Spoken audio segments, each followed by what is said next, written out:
So yeah, starting with the globalization and international business. What is globalization?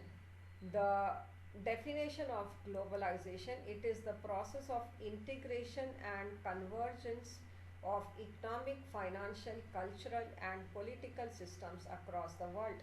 What does this mean? It means that all the systems, that is economic, financial, political and cultural, are converging across the world. That is, they are becoming same, they are getting integrated. So we find that most of the economies were moving towards capitalistic economies. You know, there are three economic systems: capitalism, socialism and mixed economies. The socialist countries were also moving towards capitalism, that is, USSR in disintegrated and they are moving towards capitalism, and other countries also, they are moving towards free economy. But of course, with the pandemic, again the situation has changed. Then there is financial integration. We have the European Union, which is uniting the entire Europe excepting some countries. Then there is cultural integration also. You know, now in India we have started celebrating Valentine's Day, Rose Day and so on. Earlier it was not part of our culture.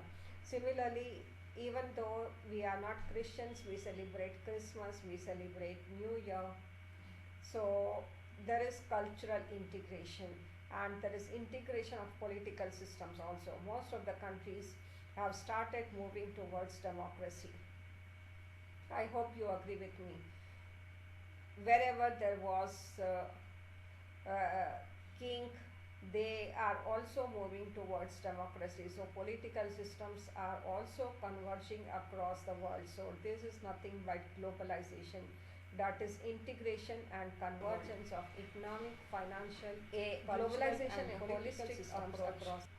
So we have in this about economic globalization.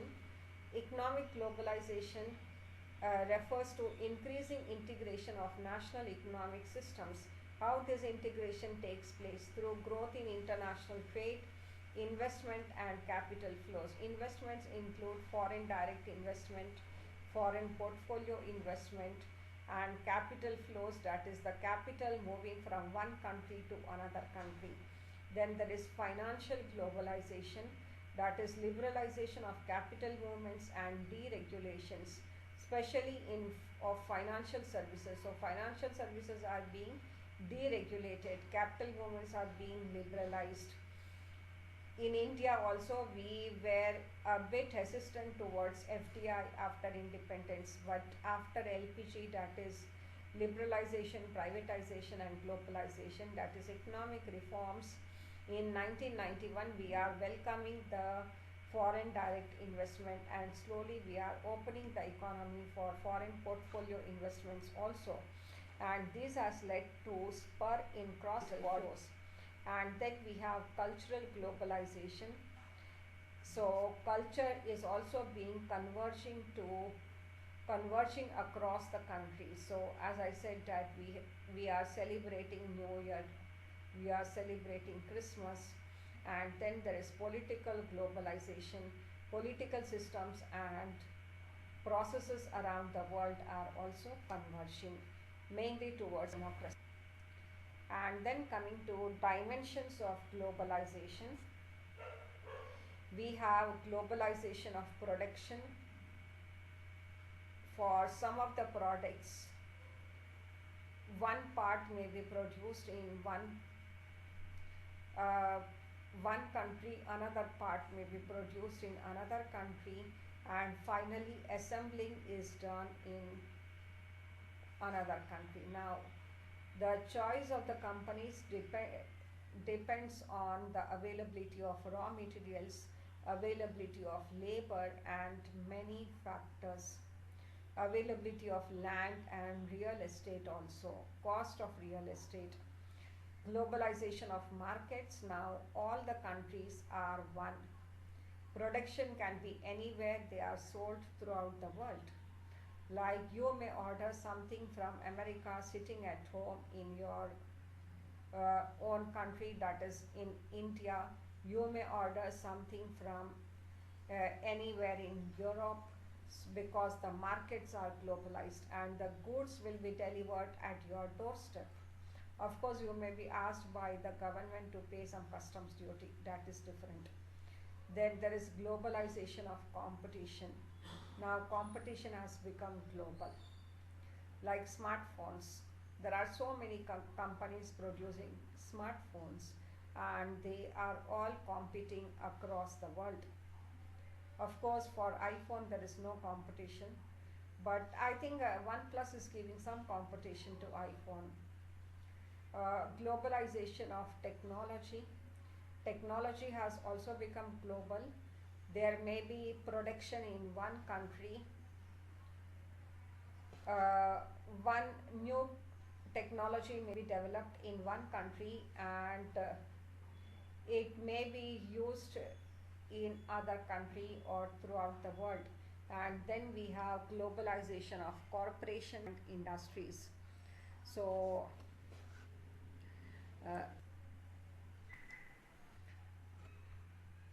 uh, movers of globalization. Factors are also called as movers of globalization. So we have economic liberalization, as I said, LPG. With liberalization, privatization, and globalization, companies started moving towards globalization. Tech- so then we have technological breakthrough. Technological breakthrough, that is, now we have information and communication technology. With this, it is possible to buy goods from anywhere in the country. Earlier, this technology was not there. Multilateral institutions like World Trade Organization. Then for Asian countries, we have ASEAN, SARC. These are the regional associations. South Asian Association for Regional Cooperation, that is SARC. International economic integrations move towards free marketing systems. Like as I said, that most of the countries from socialism and communism, they also started moving towards more of private sector, that is free marketing systems.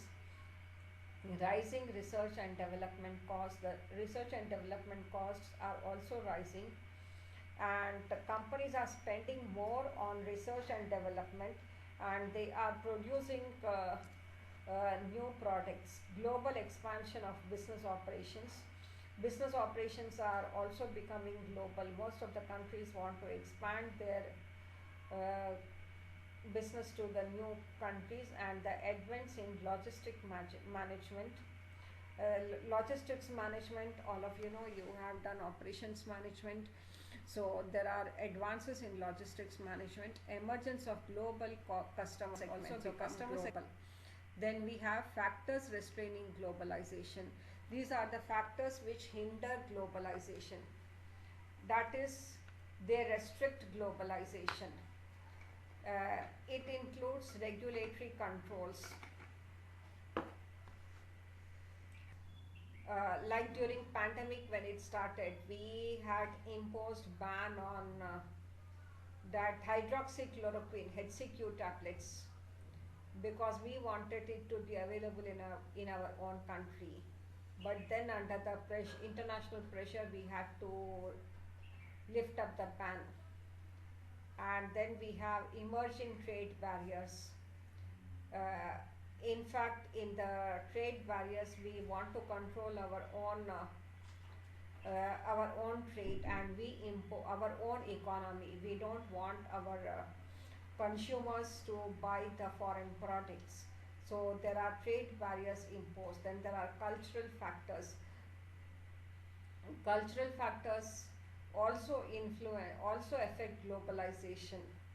Like we may not like to use the products produced by the other countries, or we may not prefer the variety of the products which comes from other countries.